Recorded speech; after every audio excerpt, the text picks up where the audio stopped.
We're happy to have one of the most famous Wake Forest football players in Demon Deacon history. And that's probably actually true, other than maybe Brian Piccolo. I'm trying to think of who else might have been. McGee, help me. He may not. He's not necessarily famous because of football, but he's one of the most famous, wouldn't you say, Wake Forest football players? United States Senator Richard Burr joins us live in the studio. Good morning, sir. How are you? Good morning, Henry. The most famous football player in the Senate from Wake Forest. How about that? That narrows the field a little bit. How you doing? I'm doing good. It's nice good to be in Eastern North Carolina. Good to have you here. I understand you were down in New Bern visiting some friends last night. Was in New Bern. General Overholt and company. Had an opportunity to fly the F-35 simulator yesterday and didn't crash it. That's good to hear. I got my wings and had an opportunity to go down to Camp Lejeune and spend 2 hours with some real special Marines yesterday that do a yeoman's job of keeping this country safe. Great. It's nice to have you here. You know, we have not had you on, even on the phone, I don't think, since you became the chairman of the Senate Intelligence Committee and now one of the highest-ranking members of the United States Senate. So congratulations on that, I guess. I can't imagine what it must be like and what you're dealing with on a day-to-day basis now when you're talking about foreign policy, for crying out loud. We got a lot of issues in this world. Well, we do have a lot of issues. You know, I've served on the Intelligence Committee in the House of the Senate now since 2000, so 15 years. And it used to be post 9/11, there were 2 or 3 things that every day when I went to bed, if one of them happened, tomorrow was going to be a bad day. Now it's about 30 things. You know, we've got ISIL in 12 countries around the world. We've got Iran playing in about 8 or 9 countries. And it's odd. We partner with them in Iraq to try to defeat ISIL. We fight against them partnering with the Saudis in Yemen. And we're at a negotiating table in Switzerland trying to negotiate a nuclear proliferation deal. It is almost surreal. And the fact is that I question whether there'll be an outcome to Switzerland in these talks, but I also question whether anything we agree to we can trust. So it's an interesting dynamic right now. But let me just say this, because I think people forget it sometimes.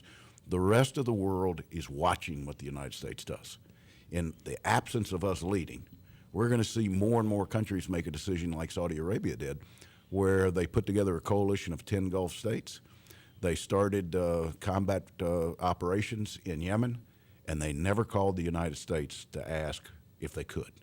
They just took the lead and did it. If that's what the president wants, then he's gotten it. But the reality is that we're going to see chaos emerge in more places in the world because we're not there to control it, to contain it, to sanction it, and to actually be a full-fledged partner. For a guy in the intelligence business like me, I want as many partners around the world as I can get because it increases the number of eyes, number of ears we've got.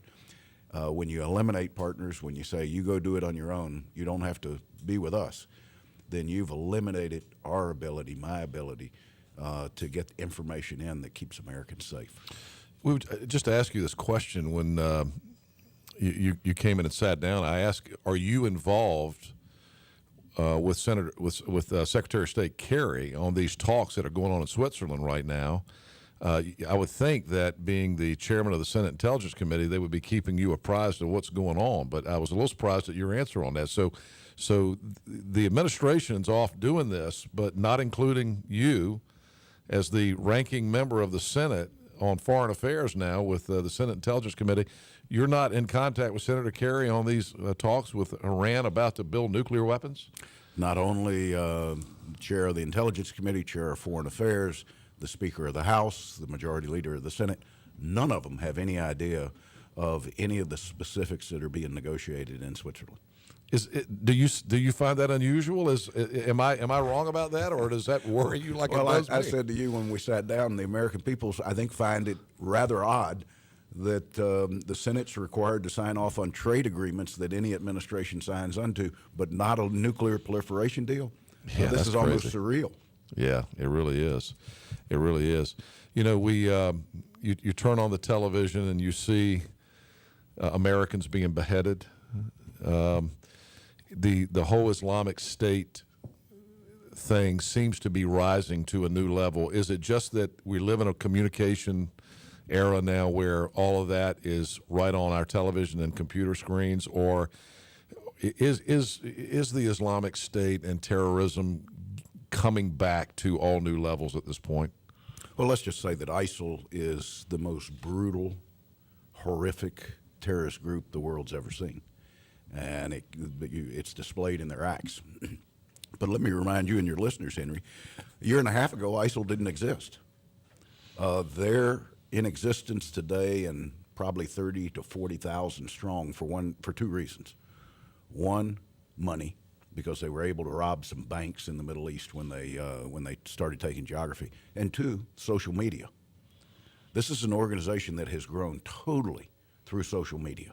Their whole recruitment mechanism globally is social media. Wow. Their whole ability to get their message out about who they are and what they do is all driven by social media. They don't pay for a thing. And they control the largest geography and have the most money and are the most equipped of any terrorist organization in modern times that we have faced. So for the president to say JV team, I call that a big staff mistake some 12 months ago. But not to take them seriously as a threat, not to look at them and not talk about containment, talk about elimination, is a huge long-term mistake. Now we're no longer talking about yours and my generation being affected by this. We're talking about our kids and our grandchildren, because this is going to take a long time. And when we talk about negotiating a framework of an agreement with the Iranians, what we've got to think about in the context of that is, what is the impact long term?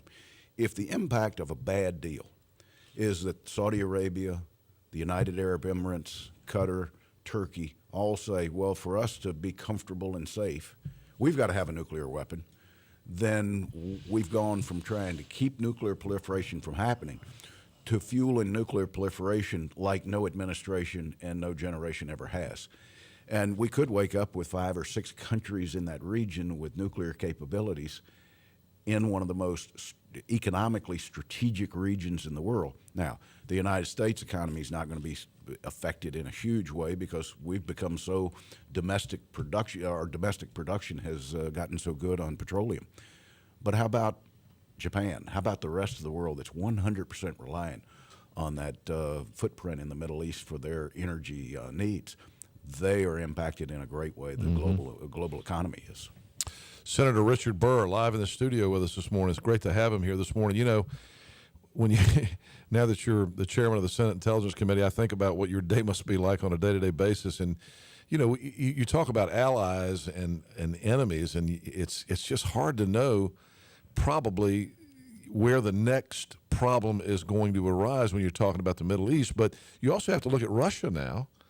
You know, Mitt Romney said it in the campaign in 2012, you know, when they said, what do you think's the biggest the foreign problem we're going to have? And Russia, and how much of this is being fueled by Russia? Russia clearly in cahoots with Iran at this point. Who's the most dangerous? You got Syria, you got Iran, but is Russia really making a comeback and making an effort to become the superpower that they once were? Is that what we're seeing right now? Well, I think the short answer is yes. The long answer is that they were dead in the water. And the president opened the door when he moved that red line in Syria and allowed Vladimir Putin to walk on stage and to come up with a solution. And when he allowed Putin to play that role, he put Putin back on the international stage. And Putin has played it well. He's very theatrical. They've got money, they've got power. As we talk about the F-35 fighter that I was down flying the simulator, 5th generation fighter aircraft, well, Russia's trying to come out with their 5th generation. Chinese are trying to come out with their 5th generation. Technology is no longer an advantage to us. Communication is no longer an advantage to us. They're every bit the formidable opponent and enemy that we've had in the past. The difference is that they're extremely good, probably as good as we are, at cyber warfare. And we've had U.S. companies and financial institutions attacked by the Russians for years, but they're now on the level that we are, and this becomes a true threat. So cybersecurity is the new avenue and the new area of great concern to us in Washington and to American business. We don't go probably 1 month without hearing about a penetration to somebody's system. I like to say there are two people that have been affected by cyber terrorism: those that admit it and those that don't admit it. Yeah, exactly. There's a lot of bad stuff out there now. What keeps you up at night the most? What I don't know. And for an intel agency, our biggest challenge is to know everything. And the fact is that you can't know everything. So we do extremely well with the things that we do know. And I think every time we pick somebody up off the street, whether they're in New York or whether they're in Charlotte, North Carolina, we have a very good reason to believe that they're tied in some way to terrorism. And in most cases, we're well ahead of any operational plans that they might have. But the only way that we're able to glean information is if we're able to talk to people and interview people, let's say, that are in terrorism as a profession. And they're the ones that are able to share with us. We've got this constant debate that goes on about the future of Guantanamo Bay.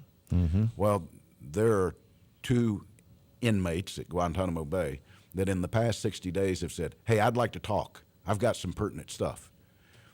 That's 14 years later. No kidding. There's a reason to keep it there. Yeah, and there's a reason to keep these individuals accessible because they may have a certain key that we need to unlock a door that we find a plot behind.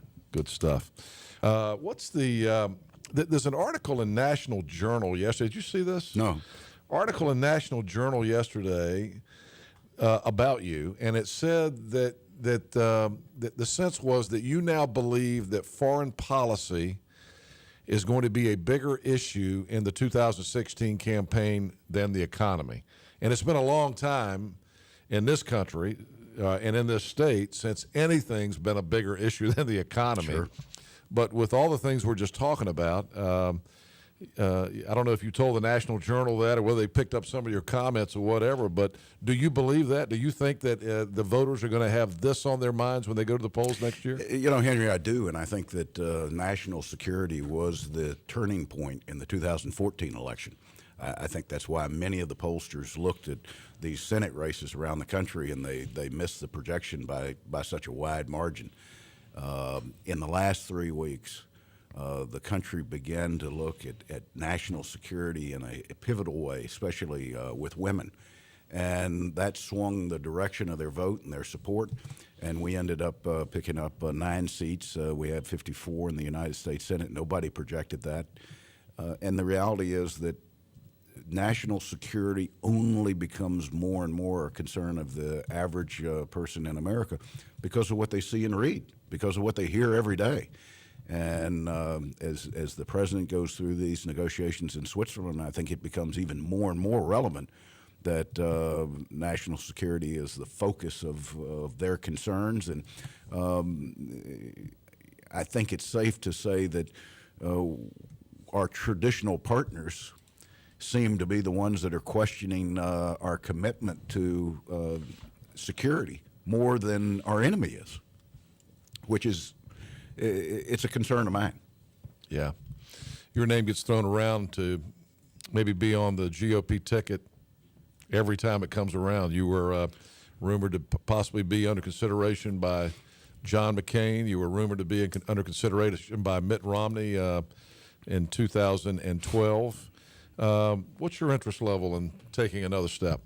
Well, one, typically those rumors come out of people that would like to have my Senate seat. So I think there may be something advantageous to them. My wife would make sure that never happened. I have no desire to do it. I think in a perfect world, Henry, I might have chosen not to run for re-election now. I think that the generational change is important. 40% of the United States Senate is in their first term. We have had a generational change, but more importantly, when I looked down the aisle of members of the Intelligence Committee on both sides, I found that the vice chairman and I were the only ones that had served on the Intelligence Committee during 9/11. So there's an institutional knowledge there that's advantageous to that committee and to the institution from a national security standpoint. And I still feel like I've got something to still contribute legislatively. And I think as long as I feel that way, then I'm going to stay there.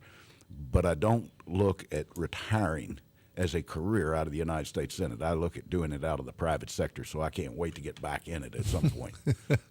But you are running for reelection. I am running for reelection in 2016, and the Democrats don't have a candidate. I mean, it's interesting. We hear rumors. In fact, there was a rumor. Who was it on the show earlier this week saying that Democrats are recruiting very hard, trying to get Kay Hagan to run against you? I find that hard to believe, but that Kay Hagan would consider a run after just getting beat by Tom Tillis. But at this moment, the Democrats, I don't think they've got anybody that's willing to step up yet. Well, they'll have somebody. I mean, this is North Carolina. I don't think it's a purple state like my tie. I think it's a red state, and all you need to do is look at the fact that we've got two United States senators that are Republican. We've got a governor. We've got a supermajority in the House, supermajority in the Senate.